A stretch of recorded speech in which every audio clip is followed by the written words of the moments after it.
আমি বিগত ছোটোবেলা থেকে এই জায়গায় এই ব্যবসা বাণিজ্য করি। এলাকার কিছু দুষ্কৃতী লোক আছে, আমি ব্যবসা বাণিজ্য করি। আমি কোনো রাজনীতির সঙ্গে জড়িত না, কোনো রাজনীতি করিও না, কোনো ঝামেলায় জড়াই না। ছোটোবেলা থেকে ব্যবসা করি। আমারে পুলিশ এই কিছুদিন আগে, প্রায় 2-3 মাস আগে, পুলিশ আমাকে মিথ্যা কথা বলে নিয়ে আমাকে মামলা মোকদ্দমা দিয়েছে। আমি বলে রাজনীতি করি, আমি কোনো রাজনীতির সঙ্গে জড়িত না। তো আমি জামিনে বাড়াইছি।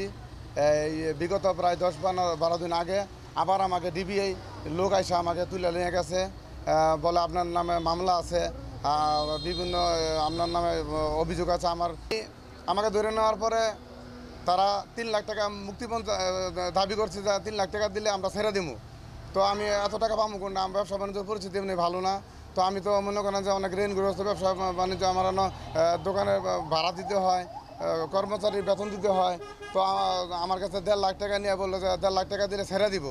এইভাবে 1.5 লাখ টাকা নিচে নিয়ে আমার মামলা দিয়ে দিচ্ছে, রাজনীতি মামলা দিয়েছে। আমি বলে রাজনীতি করি, আমি কোনো রাজনীতির লোকে জড়িত না। আপনারা মিডিয়া ভাই আপনারা দেখেন, যদি কোনো লোকে বলে যে আমি রাজনীতি করি, তাহলে আমার অপরাধ ঠিক আছে। আর রাজনীতি না করলে আমি এটা বিচার চাই, সুস্থ তদন্ত চাই।